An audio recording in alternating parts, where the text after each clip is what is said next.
मित्रों नमः संस्कृताय। कैसे हैं आप सब लोग। मित्रों आपके अपने चैनल शुक्ला एकेडमी प्रयागराज में हार्दिक स्वागत है। जिन्होंने अभी तक इस चैनल को सब्सक्राइब नहीं किया है, चैनल को सब्सक्राइब कर लें और बेल आइकन का बटन दबा लें, जिससे आने वाली सभी वीडियो आप लोगों को समय से उपलब्ध हो जाएं। मित्रों आप सभी लोगों को पता है कि Shukla academy Prayagraj YouTube channel के माध्यम से एमपी टेट वर्ग 1 और 2 की निःशुल्क कक्षाएँ संचालित की जा रही हैं, जिसमें हम लोगों ने संस्कृत साहित्य के इतिहास के माध्यम से हम लोगों ने कल काव्य, महाकाव्य और नाट्य साहित्य का अध्ययन किया था। आज यह दूसरा पार्ट है। आइए आगे देखते हैं गद्य काव्य को। आज गद्य काव्य को देखेंगे और इसका सामान्य अध्ययन करेंगे। इसके आगे भी कई टॉपिक हैं, उनको क्रम से देखेंगे। मित्रों गद्य शब्द गद धातु व्यक्तायाम वाची से यत प्रत्यय लगकर बना है, जिसका अर्थ है मानव की अभिव्यक्ति की मौलिक प्रक्रिया। दंडी ने काव्यादर्श में गद्य काव्य की परिभाषा देकर इसे आख्यायिका और कथा के रूप में विभाजित किया है। अपादः पद संतानो गद्यमाख्यायिका कथा। गद्य काव्य इतना कठिन और विरल हो गया कि 8वीं शताब्दी ईसा में इस एक उक्ति चल पड़ी, गद्यम कवि नाम निकषम वदंती, अर्थात गद्य काव्य लिखना कवियों की बड़ी और कड़ी परीक्षा है। गद्य का प्रथम रूप हमें यजुर्वेद की संहिताओं में मिलता है। यजुर्वेद की परिभाषा ही दी गई है, अन्यताक्षरावसानम यजुः तथा गद्यात्मकम यजुः। मित्रों कृष्ण यजुर्वेद की तैत्तिरीय, काठक और मैत्रायणी संहिताएं अधिकांशतः गद्यात्मक हैं। ब्राह्मण और आरण्यक जो पूर्णतः गद्य में ही हैं। पतंजलि का महाभाष्य, सबर स्वामी का साबर भाष्य जो मीमांसा दर्शन पर है, शंकराचार्य का शारीरक भाष्य जो ब्रह्मसूत्र पर है, इत्यादि उत्कृष्ट शास्त्रीय गद्य के रूप में है। आगे है आचार्य शंकर की गद्य शैली प्रसन्न गंभीर है। इसका परिमाण भी प्रचुर है, क्योंकि 10 उपनिषदों, गीता तथा ब्रह्मसूत्र पर उन्होंने भाष्य लिखे हैं।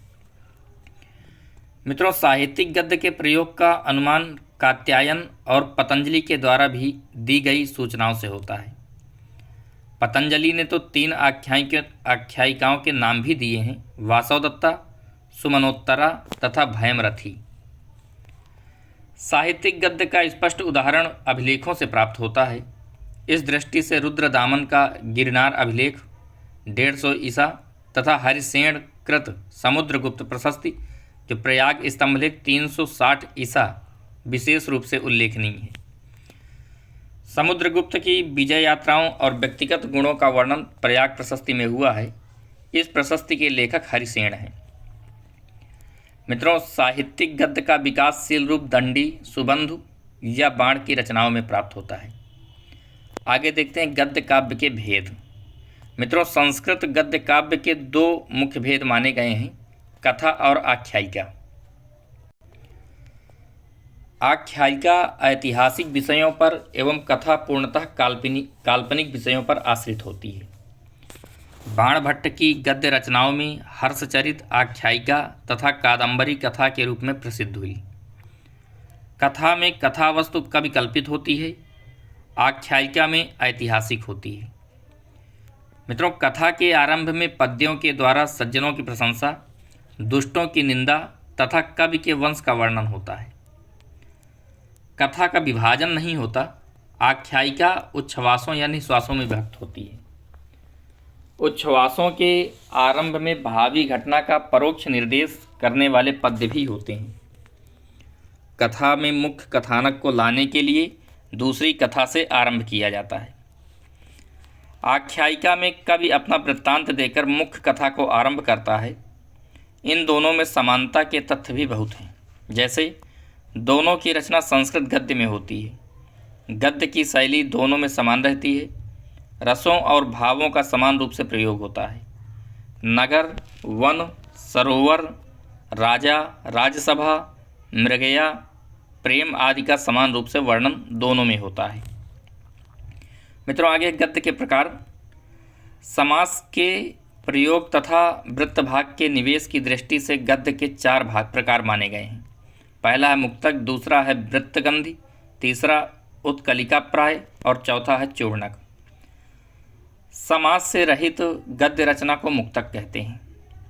जहाँ गद्य में छंद के अंश आ जाएं उसे वृत्तगंधी कहते हैं।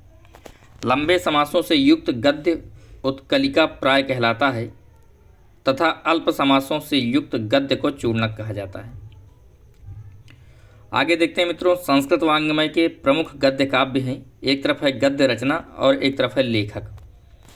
मित्रों, 10 कुमार चरितम के लेखक दंडी हैं। अवंति सुंदरी कथा के लेखक दंडी हैं। वासव दत्ता कथा है, इसके लेखक सुबंधु हैं। और कादंबरी कथा है, इसके लेखक बाणभट्ट हैं। मित्रों, आगे इसी क्रम में देखें तो हर्षचरितम आख्यायिका ग्रंथ है, इसके लेखक बाणभट्ट हैं। मुकुट ताड़ितक के लेखक बाणभट्ट हैं। मंदार मंजरी के लेखक विश्वेश्वर पांडे हैं। शिवराज विजयम एक ऐतिहासिक उपन्यास है, इसके लेखक अंबिका दत्त व्यास हैं। प्रबंध मंजरी के लेखक ऋषिकेश भट्टाचार्य हैं। कथा पंचकम के लेखक पंडिता क्षमाराव हैं। ग्राम ज्योति के लेखक पंडिता क्षमाराव हैं। कथा मुक्तावली के लेखक पंडिता क्षमाराव हैं। कौमुदी कथा कल्लोलिनी के लेखक डॉक्टर रामशरण त्रिपाठी हैं। तिलक मंजरी के लेखक धनपाल हैं। गद्य चिंतामणि के लेखक वादेव सिंह हैं। बेम भूपाल चरितम के लेखक वामन भट्ट बाण हैं। द्वासुपर्णा के लेखक डॉक्टर रामजी उपाध्याय हैं। गद्य रामायण के लेखक वरद देशिक हैं। गांधी चरितम के लेखक चारुदेव शास्त्री हैं और रामचरितम के लेखक देव विजय गणी हैं। मित्रों, इस प्रकार से आप लोगों का गद्य काव्य का सामान्य अध्ययन पूरा हुआ। आगे देखते हैं गीति काव्य। गीति काव्य क्या है, इसको देख लेते हैं। मित्रों, गीति काव्य का उद्गम ऋग्वेद की ऋचाओं से माना जाता है। अग्नि, इंद्र, विष्णु आदि देवों के प्रति ऋषियों द्वारा स्तुतियाँ वेदों में ही कही गई हैं। इंद्र के प्रति एक ऋचा में कहा गया है, तुंजे तुंजे य उत्तरे स्तोमा इंद्रस्य वज्रिणः न बिंधे अस्य सुष्टुतिथिम। अर्थात विविध वस्तुओं का दान करने वाले अन्य देवों के लिए जो स्तोत्र हैं, मैं इंद्र की स्तुति के लिए उपयुक्त स्तोत्र नहीं मानता। प्रजापति की स्तुति में हिरण्यगर्भ सूक्त में कहा गया है, उत्कृष्ट गीति काव्य है। प्रजापति सूक्त में स्तुति में हिरण्यगर्भ सूक्त एक उत्कृष्ट गीत काव्य है, जिसके प्रत्येक मंत्र के अंत में आया है कस्मै देवाय हविषा विधेम। इंद्र के कई स्तोत्रों में उनके वीर कर्मों का वर्णन है, जिससे ओजस्विता का संचार होता है। जैसे यह पृथ्वीं व्यथमानां दृहंद, यह पर्वतान प्रकुपिता अरमणात्, यो अंतरिक्षम बिममे वरीयो, योद्यामस्तमनात्स जनास इंद्रा।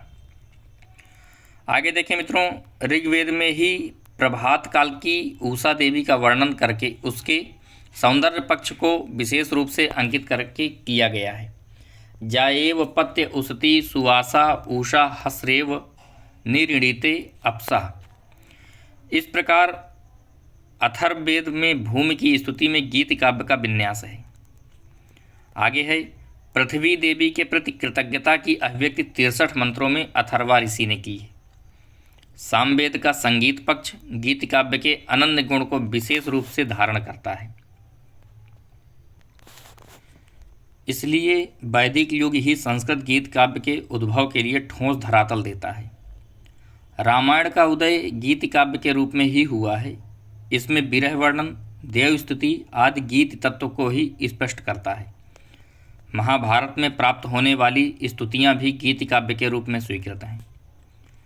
गीता के 11वें अध्याय में भगवान श्री कृष्ण का विराट रूप वर्णन प्रकृष्ट स्तोत्र काव्य है। भागवत पुराण, विष्णु तथा नारद पुराण आदि में उपास्य देवों की स्तुतियाँ मिलती हैं। मित्रों, अध्यात्म रामायण में राम की ब्रह्म के रूप में स्तुति वर्णित है। लौकिक साहित्य में कालिदास से गीत काव्य का प्रारंभ होता है। अतः कालिदास संस्कृत गीति काव्य के प्रवर्तक हैं। मित्रों, गीति काव्य के दो भेद हैं, एक है श्रृंगारिक गीति काव्य और दूसरा है आध्यात्मिक या नैतिक गीति काव्य। आइए देखते हैं, पहला है श्रृंगारिक गीति काव्य क्या है। तो श्रृंगार मूलक संस्कृत गीति काव्यों का वर्ण विषय जीवन का भौतिक सुख है, जिसमें स्त्रियों के सौंदर्य, हाव भाव, विलास आदि का वर्णन करते हुए उनके प्रति पुरुष के आकर्षण का चित्रण हुआ है। कुछ प्रमुख गीत काव्यों का परिचय यहाँ दिया जा रहा है, जैसे है ऋतुसंहार। ऋतुसंहार संस्कृत वाङ्मय का प्रथम गीति काव्य है। यह कालिदास की प्रामाणिक रचना के रूप में 6 सर्गों में निबद्ध है, जिसमें ग्रीष्म से वसंत तक के 6 ऋतुओं का श्रृंगारिक वर्णन है। इसमें 144 पद्य हैं। मित्रों, दूसरा है मेघदूत। मेघदूत कालिदास की प्रौढ़ एवं परिष्कृत गीति रचना है। यह मंदाक्रांता छंद में रचित एवं 2 खंडों में विभाजित है। आप लोगों ने पहले भी अध्ययन किया है, पूर्व मेघ और उत्तर मेघ। आइए देखते हैं आगे। टीकाकार मल्लिनाथ ने मेघदूत के 121 पद्यों की व्याख्या की है, किंतु 6 श्लोकों को प्रक्षिप्त मानकर 115 श्लोकों को प्रमाणिक माना है। इसमें यक्ष यक्षिणी की प्रणय कथा का वर्णन है। तीसरा है गाथा सप्तशती। यह हाल कवि द्वारा रचित 700 मुक्तक पद्यों की प्राकृत रचना है। इसका प्राकृत नाम गाहा सप्तशई है। चौथा है भर्तृहरि के शतकत्रय। भर्तृहरि ने 3 शतकों की रचना की है, जो गीति काव्य के अंतर्गत वर्णित हैं। पहला है नीति शतकम, जिसमें 111 पद्य हैं। दूसरा है श्रृंगार शतक, जिसमें 103 पद्य हैं। और तीसरा है वैराग्य शतक, जिसमें 111 पद्य हैं। 5वां गीति काव्य है अमरूक शतक। मित्रों, इसके रचयिता अमरूक हैं। यह मुक्तक काव्य है। इसके पद्यों की संख्या 90 से 115 तक मिलती है। 6वां है भल्लट शतक। मित्रों, यह अन्योक्तिपूर्ण नीति मूलक पद्यों का संग्रह है। यह कश्मीरी कवि भल्लट की रचना है। 7वां काव्य है गीत गोविंद। मित्रों, गीत गोविंद संस्कृत भाषा का श्रेष्ठ गीत काव्य है। इसके रचनाकार जयदेव हैं और इसमें 12 सर्ग तथा 24 प्रबंध हैं। 8वां है भामिनी विलास। यह पंडितराज जगन्नाथ के स्फुट पद्यों का संग्रह है। यह 4 भागों अर्थात विलासों में विभक्त है। दूसरा देखें तो स्तोत्र काव्य धार्मिक गीति काव्य था, जो आप लोगों ने पहले देखा था। गीति काव्य 2 प्रकार के होते हैं, तो एक प्रकार तो आप लोगों ने अध्ययन कर लिया, दूसरा आइए देखते हैं। स्तोत्र काव्य में भक्ति तथा वैराग्य दोनों विषयों का ग्रहण होता है। कुछ प्रमुख स्तोत्र काव्य निम्नलिखित हैं, जैसे पहले नंबर में है पुष्पदंत का शिव महिम्न स्तोत्र। मित्रों, मुख्यतः शिखरणी छंद में रचित शिव की महिमा का वर्णन है। दूसरा गीत काव्य है मयूर भट्ट का सूर्य शतक। मित्रों, मयूर भट्ट का सूर्य शतक श्रृंगधरा छंद का प्रथम स्तोत्र काव्य है और 100 पद्यों में सूर्य की महिमा का वर्णन किया गया है इसमें। तीसरा देखें तो बाणभट्ट का चंडी शतक। इसमें भगवती दुर्गा की स्तुति है। इसमें भी श्रृंगधरा छंद के 100 पद्य हैं। मित्रों, गीत काव्य के कुछ अन्य स्तोत्र ग्रंथ हैं, आइए उनको देखते हैं। तो आनंद लहरी, मुकुंदमाला, वरद राजस्तव, नारायणीय, मूक पंचसती, सौंदर्य लहरी, शिव तांडव स्तोत्र आदि। आगे है मित्रों संस्कृत वाङ्मय के प्रमुख कुछ गीत काव्य हैं, आइए उनको देखते हैं। गीत काव्य हैं एक तरफ और एक तरफ उनके लेखक हैं। ऋतुसंहारम के लेखक कालिदास, मेघदूतम के कालिदास, नीत शतकम के लेखक भर्तृहरि, श्रृंगार शतकम के लेखक भर्तृहरि और वैराग्य शतकम के लेखक भर्तृहरि हैं। अमरूक शतकम के लेखक अमरूक हैं। गीत गोविंदम के जयदेव, गंगा लहरी और पीयूष लहरी के लेखक पंडितराज जगन्नाथ हैं। अमृत लहरी के लेखक पंडितराज जगन्नाथ हैं। सुधा लहरी के पंडितराज जगन्नाथ, लक्ष्मी लहरी पंडितराज जगन्नाथ, करुणा लहरी पंडितराज जगन्नाथ, आसफ विलास पंडितराज जगन्नाथ, जगदाभरणम के लेखक पंडित राज जगन्नाथ, प्राणाभरणम के लेखक पंडित राज जगन्नाथ, यमुना वर्णनम के लेखक पंडित राज जगन्नाथ, भामिनी विलास जो गीत काव्य है इसके लेखक पंडित राज जगन्नाथ हैं। मित्रों आगे है गाथा सप्तशती के लेखक हाल हैं, चौर पंचाशिका के लेखक बिल्हड़ हैं, आर्या सप्तशती के लेखक गोवर्धनाचार्य हैं, चाणक्य शतकम के लेखक चाणक्य हैं, घटकरपर काव्यम के लेखक घटकरपर हैं, नीतिसार के लेखक घटकरपर हैं, चंडी शतकम के बाण भट्ट, सूर्य शतकम के मयूर भट्ट और भल्लट शतकम के भल्लट हैं। आगे देखें तो वक्रोक्ति पंचाशिका के लेखक रत्नाकर हैं, देवी शतकम के लेखक आनंदवर्धन हैं, कुट्टिनी मतम के लेखक दामोदर गुप्त हैं, बल्लाल शतकम के लेखक बल्लाल हैं, चारुचर्या के लेखक क्षेमेंद्र हैं, सेव्य सेवकोपदेश के लेखक क्षेमेंद्र हैं, समय मातृका के लेखक क्षेमेंद्र हैं, कथा विलास के लेखक क्षेमेंद्र हैं, दर्प दलन के लेखक क्षेमेंद्र हैं, पवन दूत के लेखक धोई हैं, नेमि दूतम के लेखक विक्रम कवि हैं, सुख संदेश के लेखक लक्ष्मीदास हैं, भृंग संदेश के लेखक वासुदेव हैं, हंस दूतम के लेखक रूप गोस्वामी हैं और चंद्र दूतम के लेखक विमल कीर्ति हैं। मित्रों इसी क्रम में देखें तो संस्कृत वांग्मय के प्रमुख स्तोत्र काव्य हैं, इनको देख लेते हैं। शिव तांडव स्तोत्रम के लेखक रावण हैं, सौंदर्य लहरी के लेखक शंकराचार्य हैं, चरपट पंजरिका स्तोत्रम के लेखक शंकराचार्य हैं, श्री कृष्णाष्टकम के लेखक शंकराचार्य हैं, आनंद लहरी के लेखक शंकराचार्य हैं, शिव महिम्न स्तोत्रम के लेखक पुष्पदंत हैं, आल बंदार स्तोत्रम के लेखक यमुनाचार्य हैं और इनको आल बंदार भी कहते हैं, गंगास्तव के लेखक जयदेव हैं, कृष्ण कर्णामृतम के लेखक बिल्वमंगल जिनको कृष्णा लीला सुख भी कहा जाता है, वरद राजस्तव के लेखक अप्पय दीक्षित हैं, नारायणीयम के लेखक नारायण भट्ट हैं, आनंद मंदाकिनी के लेखक मधुसूदन सरस्वती हैं, गंधर्व प्रार्थनाष्टकम के लेखक रूप गोस्वामी हैं। मित्रों यह गीत काव्य का सामान्य अध्ययन था जो आप लोगों ने अध्ययन किया। आइए अब आगे देखते हैं इसी क्रम में कथा साहित्य का सामान्य अध्ययन करते हैं। कथा साहित्य क्या है, किसे कहते हैं कथा साहित्य, आइए देखते हैं। मित्रों संस्कृत साहित्य के इतिहास में हमें दो प्रकार के संग्रह ग्रंथों का वर्णन प्राप्त होता है। संग्रह ग्रंथ हैं दो प्रकार के, सुभाषित या सूक्ति संग्रह और दूसरा है कथा संग्रह। मित्रों कथा संग्रह के दो भेद होते हैं, लोक कथा और नीति कथा। आइए इसका उद्भव और विकास देखते हैं। कथा का बीज वैदिक वांग्मय में विस्तृत रूप से मिलता है। पुरुरवा, उर्वशी, शर्मापणि आदि संवाद सूक्तों में तात्कालिक कथाओं को संवादों में प्रस्तुत किया गया है। बृहद देवता में अनेक देवताओं की कथाएं हैं। उपनिषदों में भी जीव जंतुओं की कथाएं कुछ विशिष्ट उद्देश्य से दी गई हैं, जैसे दो हंसों के वार्तालाप। महाभारत तथा पुराण साहित्य तो कथाओं का अक्षय कोश है। बौद्ध जातक कथाएं पाली साहित्य में प्रसिद्ध हैं। जैनों ने भी अपने कथा साहित्य का पर्याप्त विकास किया था। हरिसेन का बृहद कथा कोश जैन सिद्धांत का प्रतिपादन करता है। इस प्रकार कथा का संपूर्ण विकास ईसा पूर्व में ही हो चुका था।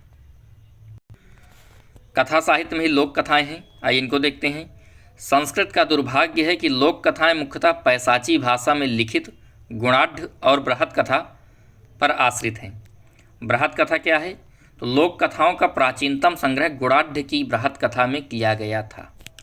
बृहद कथा की भूमिका से पता चलता है कि पहले इसमें 7 लाख श्लोक थे, किंतु बाद में केवल 1 लाख ही बचे। वर्तमान समय में बृहद कथा उपलब्ध नहीं है। महाभारत की भांति बृहद कथा भी उपजीव्य ग्रंथ है। बृहद कथा के उपजीवी ग्रंथ मित्रों निम्नलिखित हैं, आइए देखते हैं। पहला है बृहद कथा श्लोक संग्रह। नेपाल के बुद्ध स्वामी इसके लेखक हैं। बृहद कथा की नेपाली वाचना का एकमात्र प्रतिनिधि ग्रंथ यही है। इसके 28 सर्गों में 4539 श्लोक हैं, किंतु यह ग्रंथ अपूर्ण है। दूसरा है बृहद कथा मंजरी। यह क्षेमेंद्रकृत ग्रंथ है जो बृहद कथा का ही संक्षिप्त रूप है। इसमें कथाओं का संग्रह है। इसमें 19 अध्याय और 7500 श्लोक हैं। तीसरा है कथा सरित सागर। इसकी रचना सोमदेव ने किया है। यह ग्रंथ अत्यंत महत्वपूर्ण और विश्वविख्यात है। यथा नाम तथा गुण के अनुसार यह वस्तुतः कथाओं का समुद्र है। यह 18 लंभकों तथा 124 तरंगों में विभाजित है। इसमें 21,338 लगभग 22,000 श्लोक हैं। चौथा ग्रंथ है बेताल पंचविंशति। इसमें भी कथाओं का संकलन है। बेताल और विक्रम से संबद्ध 25 शिक्षाप्रद एवं रोचक कथाओं का संग्रह है। पंचतंत्र के समान यह भी विश्व साहित्य बन गया है। हिंदी में इसे बैताल पचीसी कहते हैं। अगला ग्रंथ है सिंहासन द्वात्रिंशिका। इसे द्वात्रिंशत पुत्तलिका या विक्रम चरित्र भी कहा गया है। इसमें 32 कथाओं के माध्यम से विक्रमादित्य के गुणों का वर्णन किया गया है। दक्षिण भारतीय इसे विक्रमार्क चरित्र के नाम से जानते हैं। फिर है सुख सप्तति। मित्रों, यह एक 70 कथाओं का रोचक संग्रह ग्रंथ है। यह भी विश्व साहित्य में गणनीय है। इसी में आगे है अन्य कथा संग्रह भी देख लेते हैं। शिवदास की कथार्णव जिसमें 35 कथाएं हैं। विद्यापत की पुरुष परीक्षा जिसमें 44 कथाएं हैं। श्री वीर की कथा कौतुक और बल्लाल सेन का भोज प्रबंध। मित्रों, नीति कथाएं देखें तो इसमें नीति कथाएं हमें नैतिक उपदेश देती हैं। इन कथाओं का उपयोग मनुष्य के व्यक्तित्व को सुधारने के लिए किया जाता है। भारतीय नीति कथाएं विश्व भर में अपना स्थान बना चुकी हैं। आगे है पंचतंत्र। यह विष्णु शर्मा द्वारा रचित नीति कथाओं का संग्रह है। मूल रूप से यह विलुप्त है। इसे अर्थशास्त्र या सार भी कहा जाता है।